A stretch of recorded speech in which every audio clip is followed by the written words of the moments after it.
Hey, all my scrappy people. We are here for day 6 and 7. I had to think about that for half a second.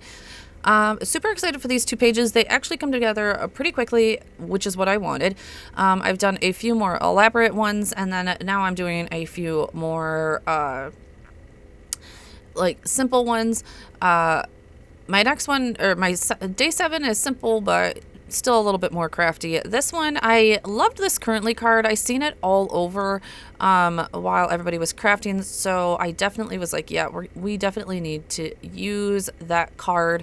So I definitely made a note of it in my December daily notes, I guess I should say. Excuse me. So I literally just did that in Photoshop. I'm already doing digital, so I just did all of the journaling while I was printing out the card. It's the easiest way possible to do it. Printed my 4x6 card. This is all I had. This night was the night. I don't know if a lot of you are obsessed with the old cartoons, Santa Claus is Coming to Town and Frosty. But this was the night that they came back on TV, I believe, for the first time in so many years or whatever it was. I unfortunately had to work this night and missed it, but when I hopped on and seen that Prime Video actually had all of them, I was like, oh, I'm watching them. And my kids are very reluctant to watch these old cartoons, but they humored me and came upstairs, and we all snuggled in my bed for, I got a good 45 minutes to an hour out of them. There's that little pamphlet that says, I think it was for their 60th anniversary, I think is what it was. So I screenshotted that. You're going to see that I finally got around to printing my oldest Christmas list, which is right there also. So you're going to see me slide that in and kind of finish up that page. I ended up putting a number on it, and I decided I would just keep that footage in here for you. But yeah, I just printed out the screenshot of his Christmas list that he did. It. Look at him. He categorized it for me. Clothes, gift cards. It wasn't much of a Christmas list, but it got the job done. We're going to round the corners so they're just like the other ones. And then we are going to put just a little gold 5 on there. And that works good enough for me for that number. That pocket is definitely getting tight now that I'm trying to slide this one in there. But it works. It works. And we're doing good. So do that. What's next? So obviously I had the back of this transparency to worry about. You flip it over and you can see, all the tape in the back of that little folder. So I was like, okay, we got to cover that up. So I was like, that's the perfect place to use this little, advertisement. Who am I talking to? I don't know who I was talking to. Maybe I was talking to my husband. Anyways, I knew I wanted to put my number for this project up above, and I bet you I was talking to my kid. I remember talking to my kid at this point. Pulled out all my 6s, and I usually pull out my 9s too. 6s and 9s are usually pretty interchangeable in scrapbooking supplies. They do that on purpose usually, stamps and all that kind of stuff. I remember the first time that I thought I got a stamp that missed the 9, and everybody's like, no, you just flipped the 6. Silly. I felt so silly, but it is what it is. I was going to mask this off, but then I remembered I'm using that photo paper, and I was like, no, don't rip my paper. And I was like, you know what, just use a piece of scrap paper, Curtin. You don't need to tape it all down, because I wanted to stamp behind this, and I have a wonderful subscriber sent me 1.5 million old Alley Arts stamps. And guys, I used them so much this year in my bullet journaling and now in my December daily. I'm so much loving all of these old Allie Edwards stamps. So thank you. She was looking to get rid of them. I'm like, yes. And I was thinking 2 or 3, and then I got a box full, and I was like, oh my gosh, I'm so obsessed. So yeah, so I have a ton of these. So please don't ask where I got, where I got or where it is or whatever it is. They're old. They're no longer probably able. But this one is loving, and she has a bunch of loving stamps out there, so I'm sure you can find one. And I'm going to put the 6 over that because my heart was so full this night, guys. My kids came up and watched it. They had plenty of their jokes on the claymation and the old, cartoons, and oh my gosh, I can't believe you guys watch this stuff, and all that kind of stuff. But it was fun. It was definitely fun. And I think we actually watched Frosty and then part of Rudolph together. And then I watched the rest of it by myself after a long day's of work. I believe I worked a double that day. So long day on my feet. So there is that. There I am. I'm like, okay, I got to finish this. Let's keep on finishing pages. Let's get it done. So at the end, I can just put this on the shelf. So we put a little 5 down, and I'm happy with it. There it is. I don't normally do page protectors in my album, but this was where I was like, I think I can do this, because on the next side, I am going to talk about all of the handmade cards that I made.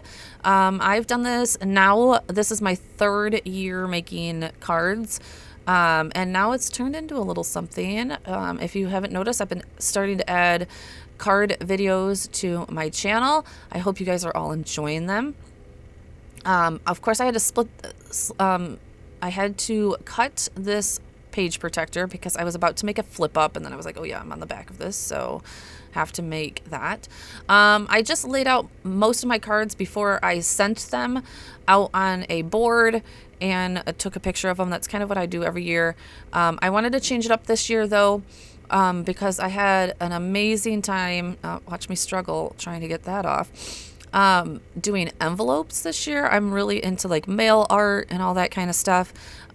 So I wanted to show both. And I had kind of done the same thing 2 years in a row.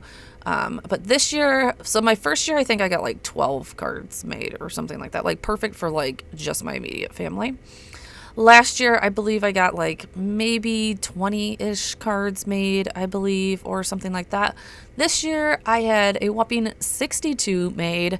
Most of them were all one of a kinds. There were a couple that were, I did a few of the same design just for videos and other things that I did for creative teams. So yeah, 62 cards, so amazing. I was so proud of myself, along with, I believe, like 32 tags, I believe was my end count. I don't know. I have my end count somewhere, and it's in a video probably somewhere, counting, but yeah, lots and lots of cards. And so I wanted to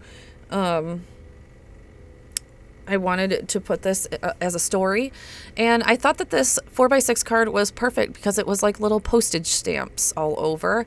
That's a pretty big craze right now in the card making world, is the postage stamp look. So when I seen this card, I was like, oh yeah, we're definitely using this one.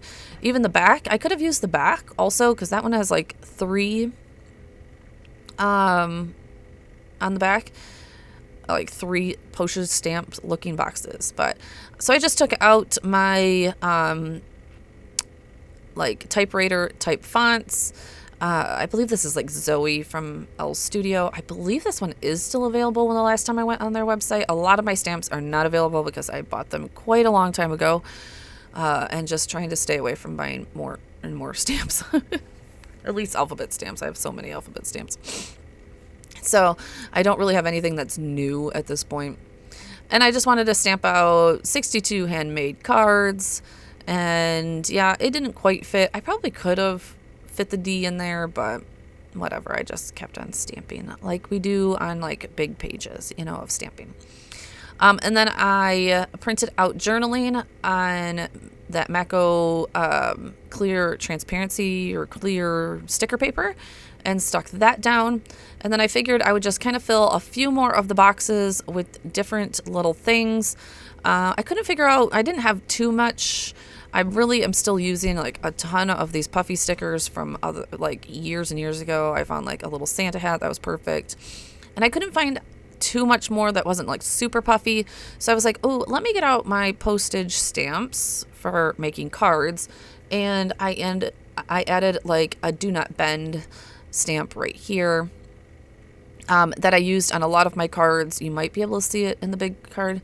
Now, I did have a terrible time printing my full page photo. You're going to see, like, I printed it like 4 times. I don't know. It didn't look like anything like that on my screen, but I printed it from several different places. Like, I printed it straight off of my phone and it looked that way. I printed it straight from Photoshop and it looked that way. So I just gave up. It doesn't look horrible in this video. Even those pictures right there don't look absolutely horrible on this video. But in real life, like, the white is just not white. It's like really blue. As you can see, like, there's a tint of blue. But anyways, these are me putting all of my Christmas card, well, not all, my first round of Christmas cards into the mailbox. As you can see, we have just dustings of snow. So I love this. And then I said I was going to leave it blank. I do believe that I am going to go back and put Happy Mail on this just to jazz it up. But I couldn't figure out what to do with it at that point. So I just left it and I'll come back to it. We're going to put a little tab there so that you can definitely see that this is a flip up. And I just love sending cheer in the mailbox to all of my friends and family. So that is so fun. And this was a huge part of my November.